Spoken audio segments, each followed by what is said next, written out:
தந்தை மகன் தூய ஆவியின் பெயராலே ஆமேன். விடுதலை பயண நூலிலிருந்து வாசகம்.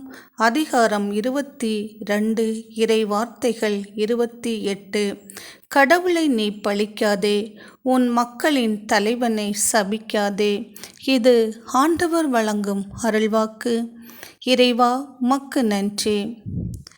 ஆண்டவர் படைத்த நாள் இதுவே, இன்று அகமகிழ்வோம் அக்களிப்போம் என்பதற்காக உமக்கு ஸ்தோத்திரம் ஸ்தோத்திரம். வெற்றியின் கனிகளை நாங்கள் எட்டி பிடிக்க கிருபை செய்தீரே, அதற்காக உமக்கு ஸ்தோத்திரம் ஸ்தோத்திரம். எங்களுடைய அப்பத்தையும் நீரையும் நீர் ஆசீர்வதித்து அதையும் பலுகி பெருக செய்கிறவரே, உம்மை நாங்கள் ஸ்தோத்தரிக்கிறோம் ஸ்தோத்தரிக்கிறோம்.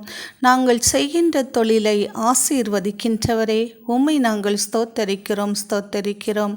ஆண்டவரே, இன்றைய இறைவார்த்தையில் நாங்கள் வாசிக்க கேட்டது போல எங்களுடைய நாட்டை ஆளுகின்ற தலைவர்களை நாங்கள் சபிக்காமல் அவர்களுக்காக எப்போதும் உம்முடைய பாதத்தில் மண்டியிட்டு அவர்களுக்காக ஜெபிக்கக்கூடிய ஆற்றலையும் வல்லமையும் நீர் எமக்கு தருகிறதற்காகவும், அதனால் எம்முடைய தேசம் பலப்படுகிற கிருபைகளுக்காகவும், எம்முடைய தேசம் பாதுகாக்கப்படுகிறதற்காக உமக்கு நன்றிகள். ஆமேன்.